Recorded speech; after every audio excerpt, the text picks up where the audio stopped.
Petrol post drivers take the effort out of fencing when you're installing steel line posts or even steel end posts. Today I'm at Horsley Wholesale, the home of the Jackaroo, the contractor and the universal post driver, to find out how these machines work, how to look after them and how to get the best out of them.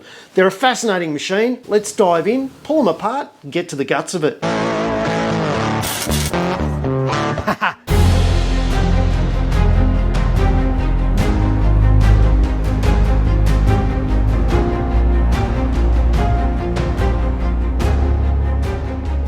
First, let's get acquainted with the basic parts of your petrol-powered post driver. To your right are all the basic parts, and to your left is a complete post driver. Let's compare the two. To do that, I'm going to turn it to its side. The first thing that you have connected to the motor is a clutch mechanism, which you can see over here. Now what that's going to do is it's going to mean that the driving mechanism remains stationary until you hit around 3,000 revs. Now that's really good because you don't want wearing parts in use when you're not attached to a post. Next up, connected to your clutch housing, is your gearbox. Now this has your air piston connected to a crankshaft by a crank bolt. Just underneath your gearbox is the air core. Now this air core is pretty special because it contains the air cylinder, and that's where the magic happens. The air cylinder is a remarkable piece of kit, so we'll get Sam to explain how that works in a minute, and you'll be able to look after your machine much better when you understand it. Underneath that, we've got our flange, which contains our anvil that actually does the post driving. You can see that on the assembled machine here. It's the piece of black material. Below that, we've got our guide tube, and you can interchange and swap out the anvil and the guide tube on these models and turn them into anything that you want. Now let's go and talk to Sam about the amazing wizardry inside the air cylinder. G'day Sam, how you doing mate? Good to you and yourself. Mate, fantastic. We're at the workbench where you repair post drivers that people don't understand. Hopefully after this people will understand them and we'll do you out of some work. Well, hopefully Tim, I'd like that. Now, this post driver is actually a pneumatic post driver, isn't it? That's correct, Tim. And the driving piston is not connected to the hammer at all. Can you explain to me a little bit about that? Okay, Tim, so what we've got the piston here and we've got the hammer here. Yep. We have two O-rings that create the seal. So they're creating a seal because there's a gap of air between the two. That's correct. There's an air pocket between the two of them. And that's inside here. That's correct. So what happens as the piston is connected to the crank, as the crank turns, Yep. creates a vacuum, sucks the hammer up. And then when it gets top dead centre, a little hole opens up, breaks vacuum. And that little hole's right at the top here. It's a tiny little hole that people probably haven't noticed before. That's correct. And then it breaks vacuum, this dislodges that little bit, Yep. that allows that to turn around easy, comes down on like a compression stroke, hits the anvil, and the system is repeated. Now these holes down here, they're really important as well, aren't they? Because they allow the air that's underneath the hammer to escape to allow it to work in that compression stroke. That's correct. It's like an athlete. It breathes in from its nose and out its mouth. So Sam, when people are maintaining one of these drivers, obviously you maintain your 4-stroke Honda motor as per the 4-stroke Honda motor instructions. That's correct. But maintaining the post drive is actually super easy. It's just removal of this one plate and the addition of grease, isn't it? That's correct. So you just simply take that plate off. Yep. Be careful behind the plate there's an O-ring. Yep. And you simply put a tablespoon of 0 grade grease. EPC grease. EPC is the better version, but Yep. 0 grade grease every 8 to 10 hours. But if you use the wrong grease, if I go and use the grease I use on my PTO, on the tractor, I'm going to be seeing a lot of you, aren't I? That's correct, or you'll have a hell of a job to try and clean it. Because these holes are so small and that grease is so thick, it does not allow the machine to breathe. And when the machine can't breathe, think of it like an athlete. It can't create the vacuum. Yep. It's like an athlete. So you're putting unnecessary strain on the motor? That's correct. It's like an athlete trying to run with a peg on its nose. It's just not going to happen. So that's really important that you use a 0 grade grease. Doesn't matter what brand, as long as it's 0. Now we also all know that you shouldn't dry fire a rifle because you need the rifle loaded. That's or correct. else you'll wear out your pin. That's correct.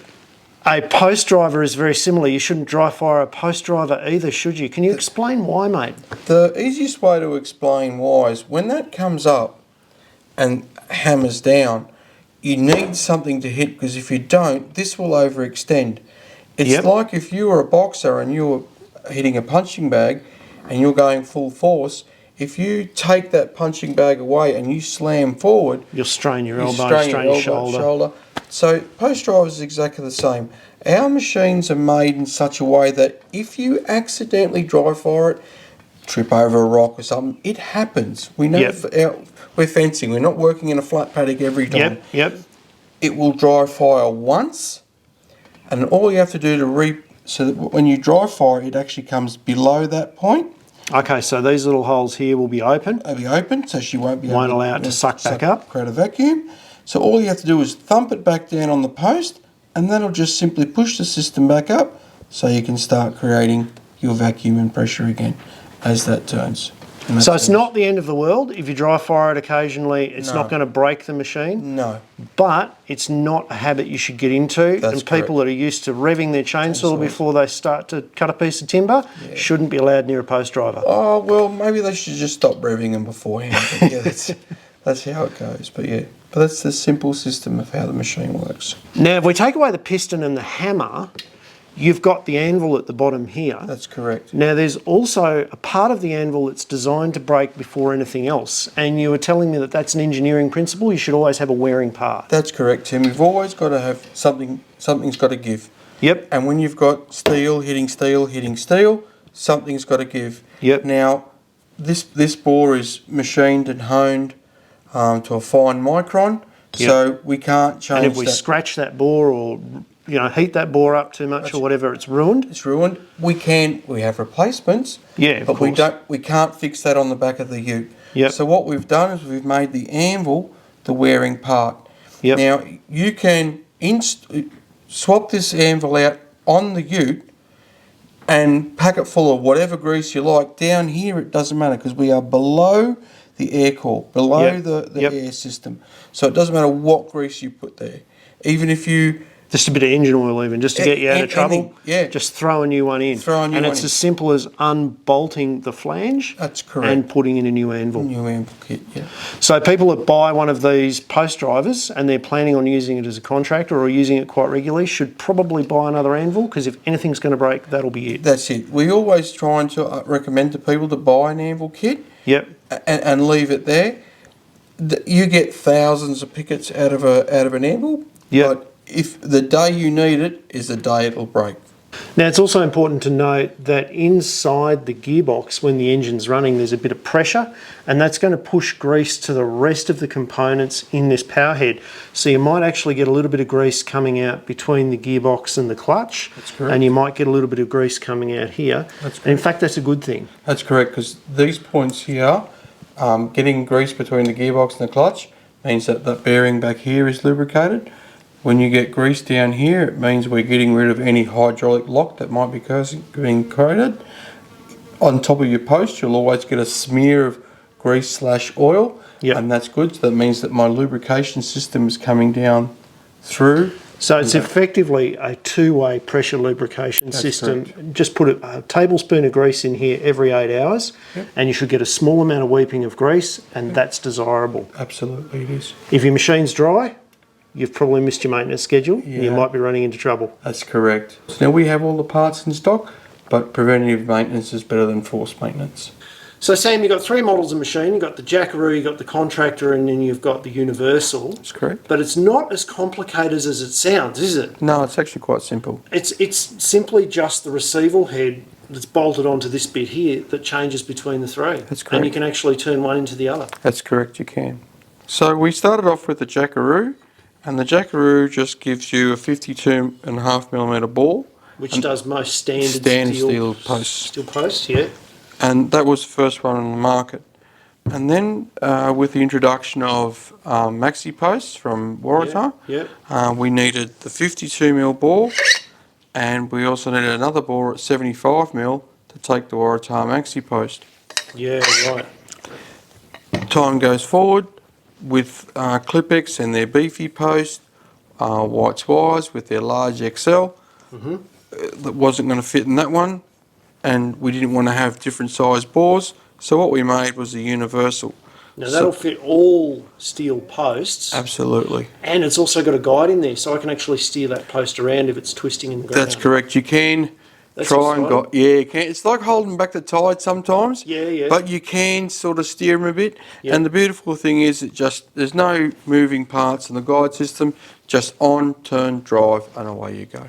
Now there are some aftermarket guide systems that are available for petrol post drivers, but if you get the Universal, you don't need to worry about them. That's it correct. comes with its own guide system That's ready correct. installed. That's correct. Yeah. So the Universal is our big contractor machine, Yeah. because it's just nothing to lose. It goes on any post and it will work every day. When you're using one of these petrol post drivers, make sure that you orient the engine away from you so you're not working over the top of it. It also makes this machine a lot better balanced. Choke on, give it a prime, and away we go.